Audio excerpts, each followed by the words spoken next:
So was it in that territory that you first met Shawn?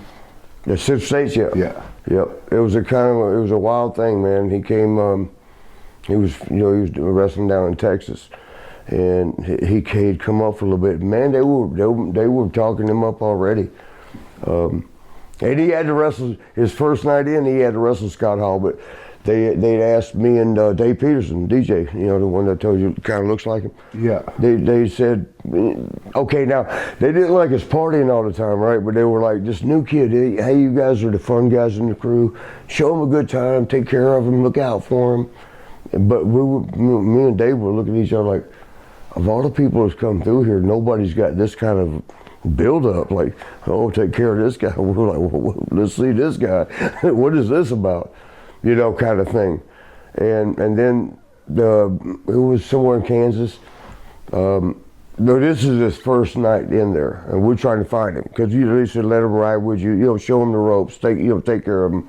Yeah. Which we no problem. We didn't mind. But we was looking for him, and I don't know if it was Topeka or Wichita, but one of them. And this, we'd have back in the day what they called jobbers, which I hate that word. Extras, I'd rather extra or enhancer. Jobbers is just a put down. To me, I mean, it's our own people. We're putting our own people down. But anyway, there's extras in there, and so we don't know which. We're looking for Shawn, me and Dave, and these guys we didn't recognize. We're asking them like Shawn Michaels, anybody? Shawn Michaels, anybody? We went up to this one that he has blue jeans pulled up under his chest. I'm not trying to talk him down. This was the first time I met. Pulled like up here, and he had this big Texas belt buckle right here. he had some boots with his blue jeans tucked in them, short hair. And we said, hey man, do you know Shawn Michaels? We're looking for Shawn Michaels. He goes, oh, I'm Shawn Michaels. And when he stuck his hand out, we almost died laughing. Because we were thinking like a cool guy, here goes Mr. Rock and Roll or something. And we seen nerdy ass Texas boy. It was like, what? But that was our meeting. That's how the first time we met him. Now the first time me and him actually tagged together, they had Mike George, or one of the guys up there couldn't make the show, and they lost the match. So they asked me and him to tag together, like threw it together. Hey, can you go get a 4-minute match? Go do this, go do that. Oh, but real quick backwards, Shawn had to work with Scott Hall that night, and we're like, because Scott wasn't that good at it when he first started. Wasn't it? Yeah. We were like, oh God, this poor new kid. He went out there and had a good match with Scott, though. They had a good match. We're like, damn, okay. But but when they threw me and Shawn together for a tag thing, it was like a rush, Wasn't it against Scott and Danny Spivey or something like that? Yeah, they were called American Starship. Yeah. I guess it was Dusty Rhodes' creation. And Danny was like 6'8", 6'9", Scott, being what he was.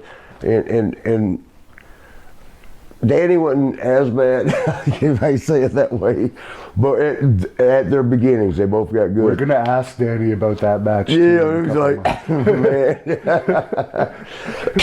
But Shawn and I remember this, and I've said it so many times before. I remember being on the outside of the ring watching him, thinking, okay, fuck, if he would just do this right now, and then he'd do it. And then I'm thinking, okay, it's set up good and he'd do it.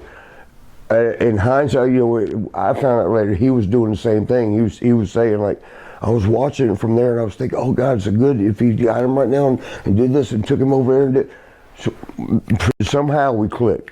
Didn't even know each other, that well. I mean, we had met, but our first time ever a match was thrown together, a fill-in match, because I think it was Mike George couldn't make it, but who were one of the regular guys there. But we went and did that match for them, and it just clicked, it just worked. And we even left the ring and we got in the back. You always do that. You talk about, hey man, how'd you feel about that? What if we did this tomorrow or this? You always adjust your matches. But we both was like, man, did you feel what I felt out there? That was something was just, I mean, we knew what the other was thinking, is basically what it come down. And that's something you can't teach in wrestling schools.